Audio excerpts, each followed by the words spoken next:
আজকে বানিয়েছি চিকেন একটু অন্যরকমভাবে। ভিডিওটা দেখতে থাকো, আশা করি ভালো লাগবে।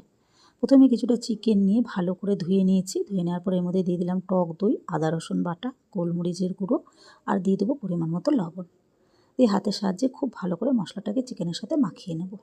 মাখিয়ে নেওয়ার পর আমি কিছুক্ষণ সময় ম্যারিনেট করে রেখে দেবো। রেখে দেওয়ার পর আমি এবার কড়াইয়ে তেল দিয়ে গোটা গরম মশলা ফোড়নে দিয়ে আমি দিয়ে দিলাম পেঁয়াজ কুচি। পেঁয়াজ কুচিটাকে খুব ভালো করে ভেজে নিতে হবে। পেঁয়াজ কুচিটা যখন একটু ভাজা ভাজা হয়ে আসবে তখন আমি এর মধ্যে দিয়ে দেবো লঙ্কা কুচি। তোমরা যে যেরকম ঝাল খাবে সেরকম পরিমাণে লঙ্কাটা দেবে। তারপরে দিয়ে দিলাম এর মধ্যে টমেটো কুচি। টমেটো কুচি দেওয়ার পর তেলের মধ্যে একটু ভেজে নিতে হবে। আর আমি এর মধ্যে অল্প পরিমাণে একটু লবণ দিয়ে দিলাম যাতে মশলাটা খুব ভালো করে ভাজা হয়।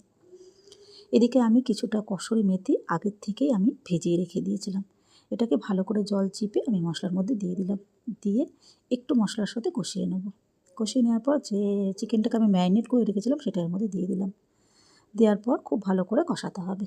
এবার এর মধ্যে আমি অ্যাড করব গুঁড়ো মশলা, ধনের গুঁড়ো, জিরের গুঁড়ো দিয়ে আবারও কষাতে হবে। কষিয়ে নেওয়ার পর এর মধ্যে দিয়ে দিলাম এবার কাজু বাদাম আর পোস্ত বাটা দিয়ে আবারও কষিয়ে নেব। কষিয়ে নেওয়ার পর এবার আমি এর মধ্যে না একটু লঙ্কা দিলাম, কেন ঝালটা একটু কম লাগছিলো বলে আমি আবার একটু লঙ্কা দিয়ে দিলাম। দিয়ে এদিকে আমি একটা ফ্রাই প্যানের মধ্যে মৌরি ফোড়ন দিয়ে আমি দিয়ে দিলাম ক্যাপসিকাম আর পেঁয়াজ। আর ক্যাপসিকাম পেঁয়াজটা আমি একটু বড় বড় করে কেটেছি। দিয়ে একটু ভাজা ভাজা হয়ে এসেছে এটা, তখন আমি চিকেনের সাথে অ্যাড করলাম। করে খুন্তির সাহায্যে খুব ভালো করে এটাকে নাড়াচাড়া করে দিলাম।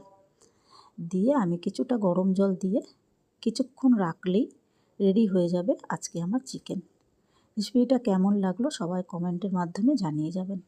চলো আজকের মতো এই পর্যন্ত, আবারও দেখা হবে নতুন কোনো একটা ভিডিওতে। সবাই খুব ভালো থেকো, সুস্থ থেকো, টাটা সবাই।